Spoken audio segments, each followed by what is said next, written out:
سلاوین گرم و هیوین دمین شاد جه تماشاوانین هجارا دخوازن دگل دمه لحف گهاندنا کردان.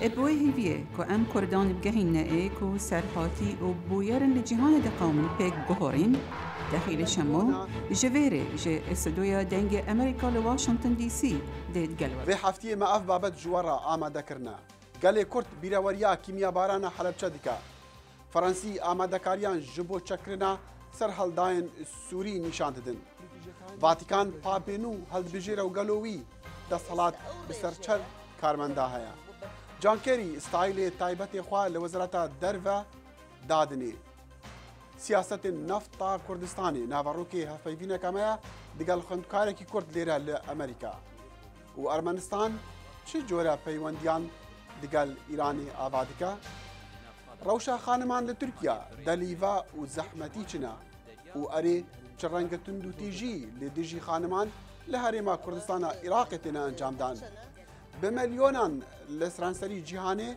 دكارن بي برامبر وانيان لسر انترنتي ورگرن سلاوين دوباره بينرن هجا قالي كورت لفان روجان بيروريا 25 ساليا كيميا بارانا حلب چدكا لشانزي مهاسي آدارا سال 1988 فروكين جنگين رجيما عراقي لسردمي صدام حسين چندين بومب ين كيميائي هافتن مدنيان لباجاروكي حلبچه و پتر جه 5000 جن زاروك و پیر به غازا قدغه کری خندقاندن 25 سالان پشتی و تاوانا لدجی مروانی هشتا کاریگریاوی لسر گلی کرد قربانی و کسو کارن قربانیان و سروشت دفرجی هر دیاره لهمان دمجی و دگل چندین هولین جدا جدا هشتا او تاوان نهاتیا ناس کرن وکا تاوانک لدجی مروانیه لسر آستی نفنتوی لوان ارکی سیاستوان چالاکوان و دسالاتین کرد اوا هولین خواه بکن یک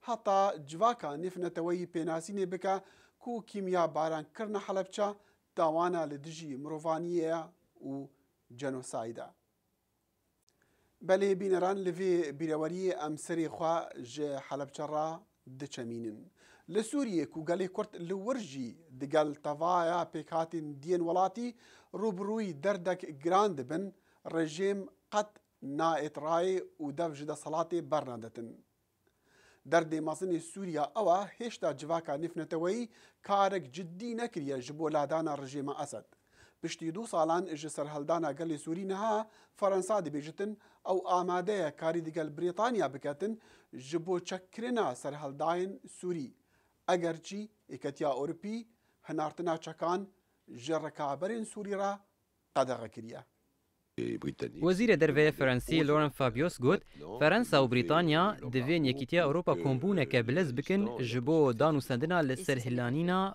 بندکرنا چکان La France est une nation souveraine, madame. وی گوت ولاتی وی و بریتانیا دی دست به هنارتنا چکان بکن جرکبریا سوری را حتی اگر ولاتین ده رازی نبن گو وی بندکرنه هلینن. جالیه خواه وزیر درویه روسی سرگی لاوروف دانوستاندن جبو چکرنا سرهلداین سوری شرمزار کر و گوت او پنگاف دی نقانونی با لگور یاسای ناونتویی. و فاتیکان بچکترین ولاتی سربخوا یکو کاروبارین پتر جه 2 ملیار کاتولیکین جهان بره ودبا پاپی نه هلبجارد.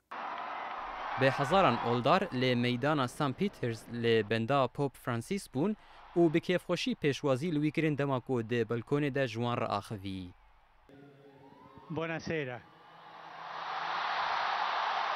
دنگدانا 115 کاردینالان نپنیه جبو هلبجارتنا سروک کاتولیکین جیهانه لواتیکان بچوکترین ولات سربخوی جیهانه پانیا واتیکان 44 هکتارن به تنه 600 همولاتی لیدجین پوپ فرانسیس 76 سالیه و جیانا خواه لارژنتینای درباز کریه یکم جاره ده 1200 سالین دامزراندنه ده کاتولیک پوپکی نه اوروپی هلدبجیرن چل جسدی جی کاتولیکین جیهانه جه ولاتین امریکا لاتینن. لی بوینس آیرس پایتخت ارژنتینا کو پوپ نو لیور کاردینال بو خلکی شاهی کرن جبو هلبجارتناوی. اره واتیکان چند کارمند هانا پتر جی 25,000 کمتر جی 25,000 کێمتر ji 5,000 یان پتر ji 5,000 ji bo bersiva rast heta dawiya bernameyê digel me bimîne. Bîneran demekî Kurd ku John Kerry postê Wezareta Derve ya Amerîkî wergirtî. Ew ji gereka dirêja çend welatên cîhanê vegeriya û mijûlî danana stayîlê taybetê xwe ya di bilindtirîn navenda siyaseta derveya Amerîkî de. هەر لە سەرەتاوە جان کێری دەیگوت ئەرکێکی گەورەی لەسەر کاتێک جێی هێلەری کلنتن دەگرێتەوە. خانم کلنتنیش دەڵێت ئەو کارانەی جان کێری لە کۆمیتەی سیاسەتی دەرەوەیی سیناتدا کردوونی وهای کردووە ببێتە بژارەی دروست بۆ ئەم پۆستە. ڕوانی بۆ جیهان هەیە ئەزمموی هەیە یەکەم جار بۆ گەنجیەکە لە ڤێتنام گەڕایەوە ئەو جاژۆک سەرۆکی کۆمیتەی سیاسەتی دەرەوەی بەو تایبەتمەندێتی هەیبوو. لە یەکەم سەردانیدا بۆ دەرەوە وەک وەزیری دەرەوەی ئەمریکا وابەستەی خۆی ئاشکرا کرد بۆ ئەوانەی سیاسەتی دەرەوەی ئەمریکا بەڕێوە دەبن لە وڵاتانی تردا. دەبێت پێتان بڵێم ئەو کاری ئێوە سەرگەرمی نیچەکە لە هەرە کارە مەزنەکان لە جیهاندا و من هەنووکە سەربەرزم بەوەی هاوبەشی ئەم کاروانەتان دەکەم. جا جیاوازی سەروەختی جان کێری لەوەی هێلەری کلنتن چۆن دەبێت. ستیڤێدمان لە نێوەندی ئەمریکا بۆ ئاشتی دەڵێ ئەو ڕکابەریەی هێلەری لەگەڵ سەرۆک ئۆبامادا کردی لەو کاتەی خۆی بۆ سەرۆکایەتی ئەمریکا کاندید کرد بووە فشار بەسەریەوە تا وەک دەڵێ هاوسۆزیەکی تەواو بۆ سەرۆک ئۆباما نیشان بدا.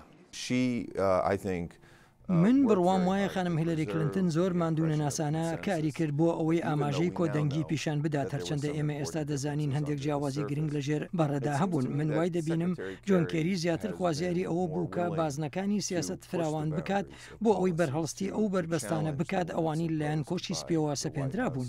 بەڕێزێتمان دەژڵێت ئەرکی پێشتری جان کێری ئازادیەکی زیاتری دیپلۆماسی دەداتێ.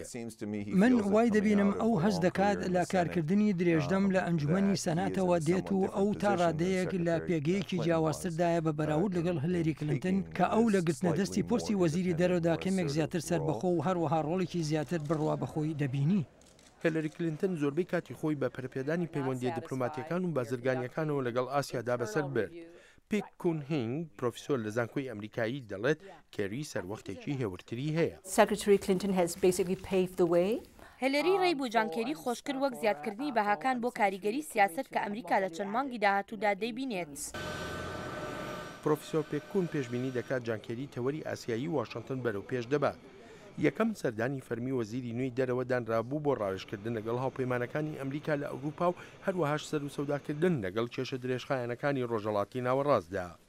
لەگەڵ ئەوەشدا هەندێک پەیوەندی دیپلۆماسی ئەمریکا بەوەی شەڕەکانی عێراق و ئەفغانستان و ئاڵۆزی تێکەوتووە بەڵام وەک ستیڤێدمان دەڵێ جان کێری دەرفەتێکی لەبەردەستدایە.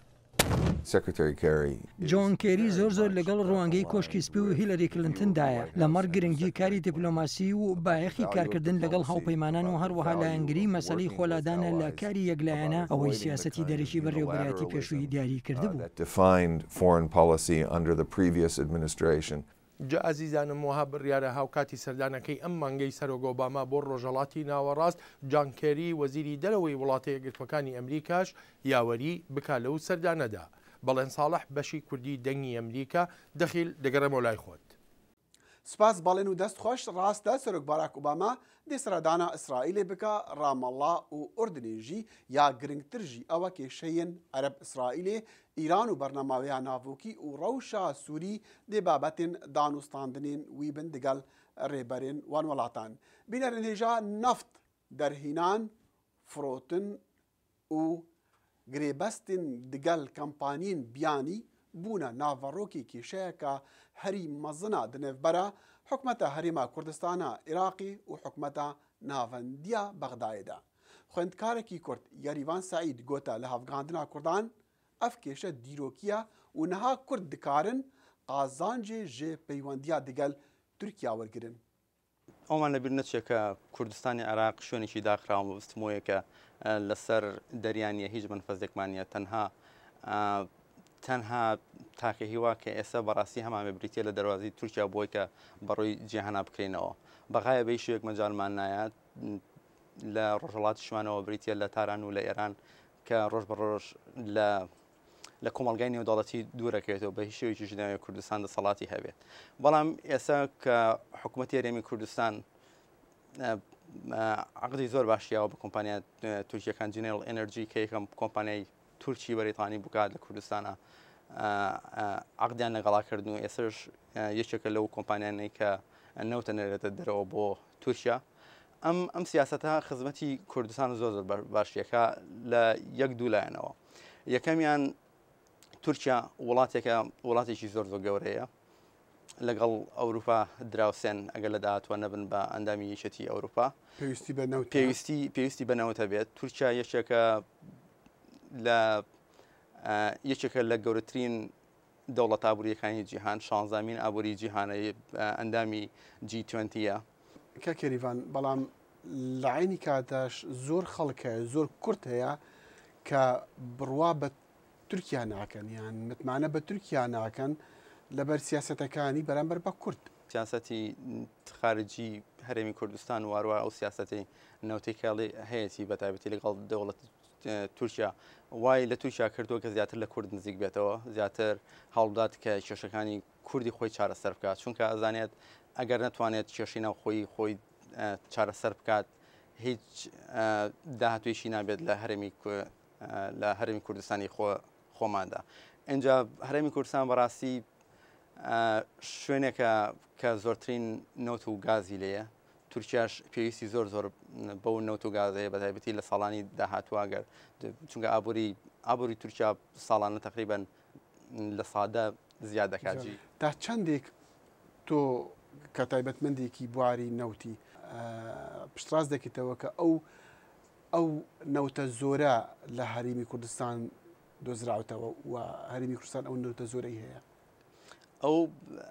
ئەوەی کە من تێبینیم کرد بێت زۆربەی کۆمپانیەکان بەڕاستی کاتێککە بە دوای دۆزینەوەی نەوتا گەڕاون و بیرە نەوتیان لیاوە ینی ڕێژەیەکی زۆر باشیان نەوتیان دۆزیەوەتەوە بە تایبەتی لە منتیقەی چەمچەماڵوەروە لە منتیقەی دووهۆک و ئەمانە هەندێک کۆمپانیان گەورەکانی تریش وەکو شێڤرن و ئەکسەن مۆبڵە تازە خەریکە کە ئاچنە کوردستانەوە بە دوای نەوتاگریان، بەڵام بە شێوەیەکی زۆر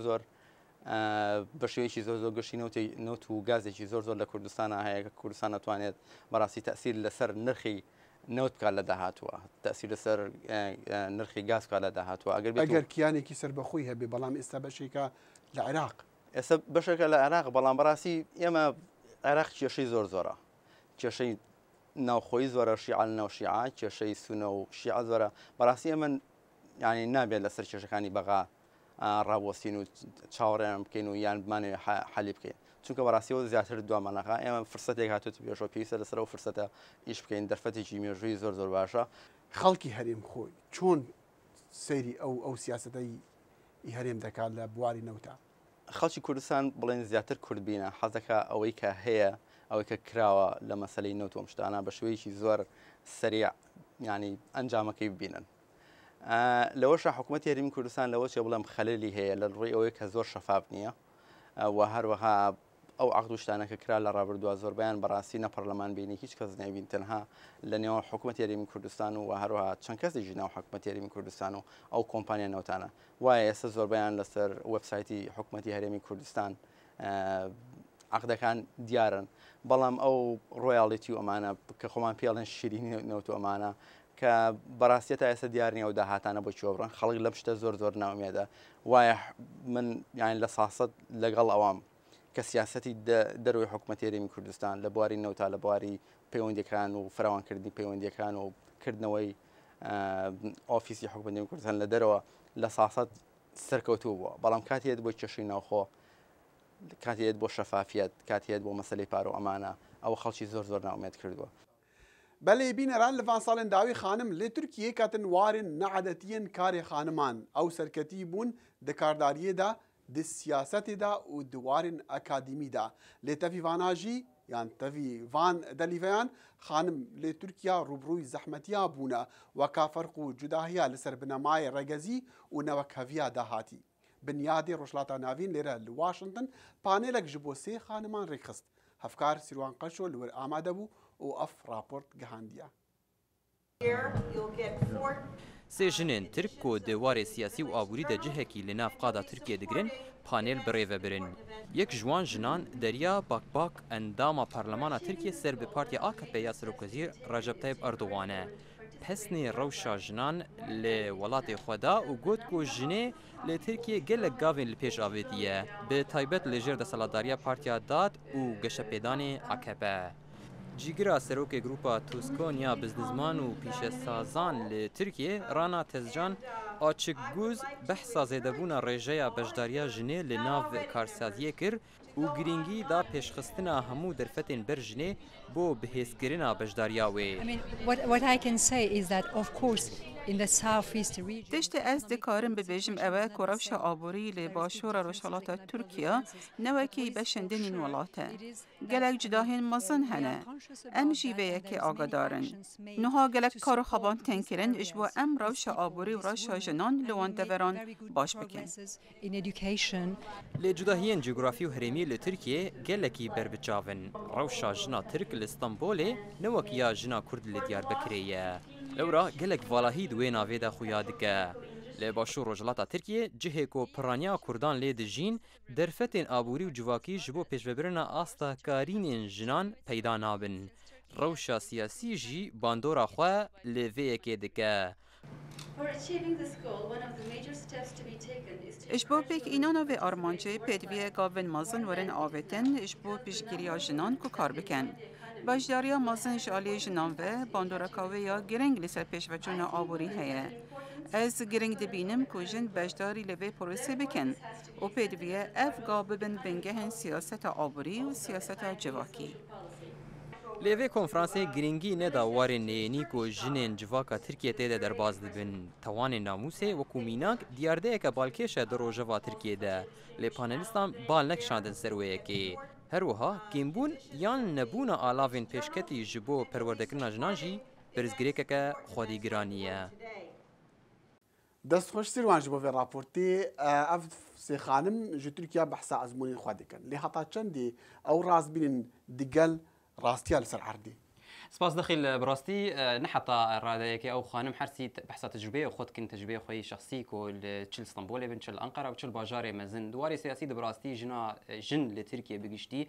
قهشتنا قال لك رادا بناء اندامي برلماني بناء قال لك بوستن سياسي ورقرتنا حكومته ده وهروها دواري ابو ريد جي قال لك قهشتنا اصطبلن كو بناء ريبرين كامبانيين مزن لتركيا لتشتاكو فان خانوان بحث نكرن اوكو برانيا ولات برانيا باجارين تركا هين جن قال لك استاد پیدوی هي پیدویا پرورده هي پیدویا هجاربونه هي پیدویا او پاراستنا وجه تندوتجیا سکسی هي وان خانمان بحثوان ازمون برانیا جنن ترک نکر سپاس سیروان به هر حال بری چند روزان چند خانم جهر مکردستانی هاتبون تایبەتمەند بە کاروبارên خانمان و تایبەت jî tundûtîjiyên li dijî xaniman li Herêma Kurdistanê me mêvan kirina dengê Amerîka û hevpeyvînek dirêj min gelwana kiriya lê pirsiyarek taybet min ji wana kir ew çi renga tundûtîjîne pitir li dijî xaniman tên kirin û ya ji hemû wan me tirsîdartir çi ye بەڵێ سوڵتانە لێدانە کوشتن لەسەر شەرەفە ینی ئەوانە نەخۆی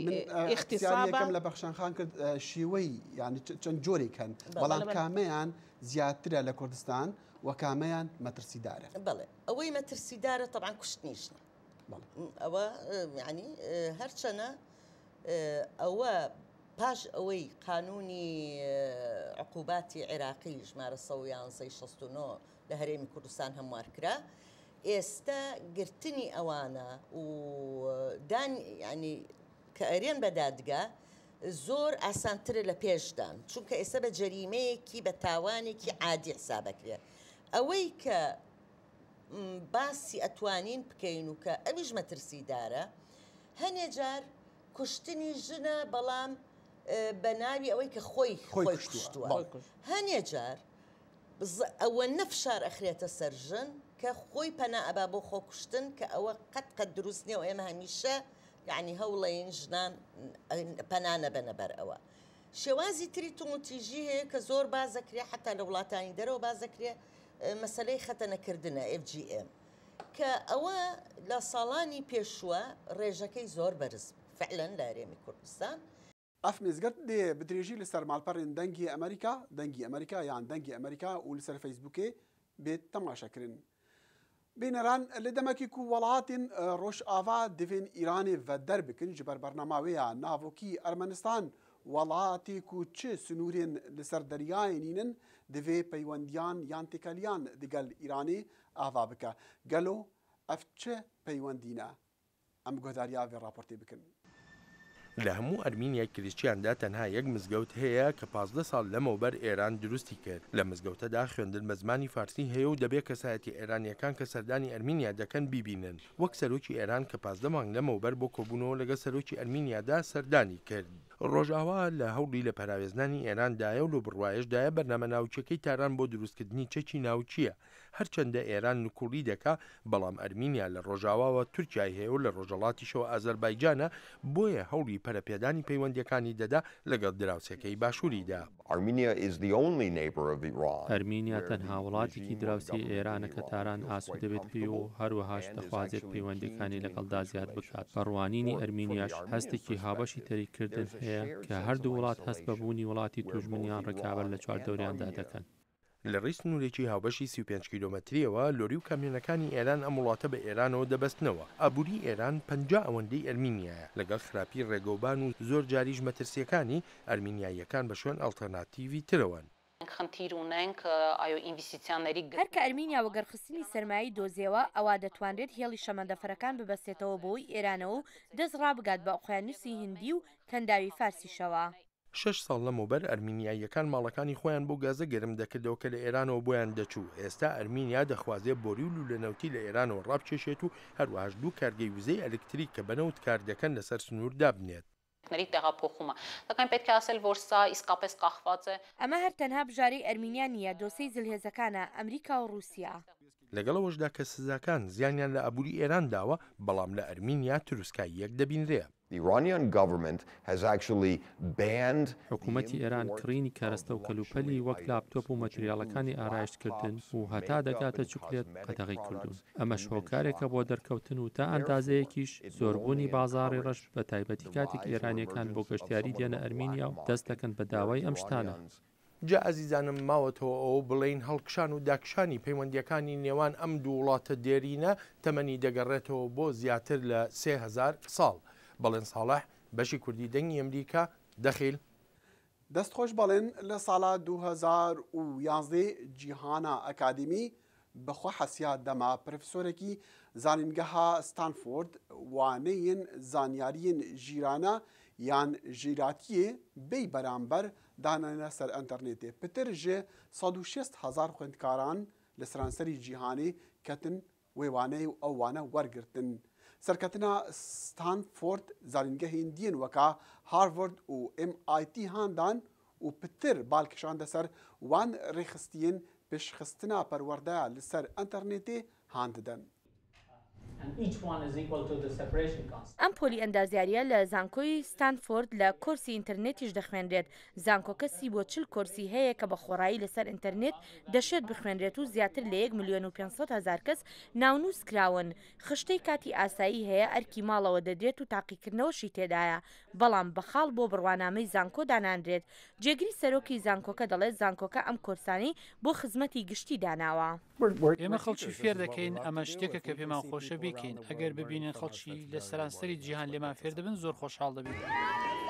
ئەم کۆرسە خۆڕاییانە بەو مەبەستەش دانراون کە خوێندکارەکان هان بدات کۆرسی دیکەی سەر ئینتەرنێت لە زانکۆکە بخوێنن کە بە خۆڕایی نین. لە کاتێکدا خوێندن بە ڕێگای ئینتەرنێت لە زۆربەی زانکۆکان پێش دەکەوێت بەڵام هاودامەزرێنەری زانکۆی یوداستی دەڵێت خوێندنی ئاسبەرز بۆ زۆربەی کەس گرانە. سیستمێک باشە بۆ زۆر کەس بەڵام خەڵکانیش هەن کە بە تەواوەتی زیرەکن کاری سەخت دەکەن بەڵام بۆ ئەم شێوازە نابن و ئەم سیستمە ناڕەوایە بۆ. لە کاتێکدا یوداسی کۆمپانیایەکی قازانجوەرنەگرە زۆربەی کۆرسەکانی خۆڕاین و بە تایبەتی بۆ خوێندکاری ئینتەرنێتی دانراون. خوێندکارەکان دەتوانن پارە بدەن بۆ ڤیدیۆ کۆنفرانسەکان ویان چاتی خۆڕایی بۆ مشتومڕکردن لەسەر کێشەکان بەکاربهێنن. لە کاتێکدا ژماری ئەو زانکۆیانی کە کلاسیان لەسەر ئینتەرنێتدا هەیە زیاد دەکات هەندێک لە پۆلەکان خۆڕاین و هەندێکیشان بەپارەن. ئەکادمیای خان ماڵپەڕێکی قازانجوەرنەگرە کە زیاتر لە 3500 وانی ڤیدیۆیی هەیە بە چەندین زمانی جیاواز لەلایەن ملیۆنەها کەسەوە بەکاردێت. دامەزرێنەرەکەی کۆمپانیاکە دەڵێت زۆر سەخت نەبوو تاتوانی بەخشێنەری وەکو بنیادی بیڵ و میلندا گەیت ڕازی بکات. هەر شتێکە لەلایەن خۆتەوە هەندێک زۆر کاری بۆ بکەیت تا ئاسانکاری بۆ کەسانی دیکە بکەیت شەرمەکە نەیکەیت. ڕخنەگران دەڵێن پەروەردەی سەر ئینتەرنێت کەم و کورتی زۆری تێدایە بەڵام ئەو کەسانی کە پشتیوانی لێ دەکەن دەڵێن تەکنالۆژیای دەرفەتی پەروەردەی نوێ هێناوەتە کایە. هێرۆ زەنگەنە دەنگی ئەمریکا. بینەرە نێژاد راپۆرتا خوادا لەسەر هەڵبژاردنا مەزنا ئۆلدارێ کاتۆلیک ما پرسیارێک ئاراستەی وەکرد بوو سەبارەت ژمارە کارمەندین لە ڤاتیکانێ کار دەکەن. ئەرێ ڤاتیکانێ چەند کارمەند هەنە؟ پتر ji 25,000 کێمتر ji 25,000 کێمتر ji 5,000 یان پتر ji 5,000 بەرسڤا ڕاست کێمتر ji 5,000 کارمەند لە ڤاتیکانێ کار دەکەن. تەماشەوانین دەلال هون دەکارن vê بەرنامێ لەسەر ماڵپەڕێ دەنگی ئەمریکا یان دەنگی ئەمریکا تەماشە بکن و هەروەسا لەسەر فەیسبووکێ هەتا هەفتیا بێ ستافێ لە هەفگاندنا کوردان کورد کۆنەکشن هیڤیا خۆشی و سلامەتیە ژوەرە دخوازە.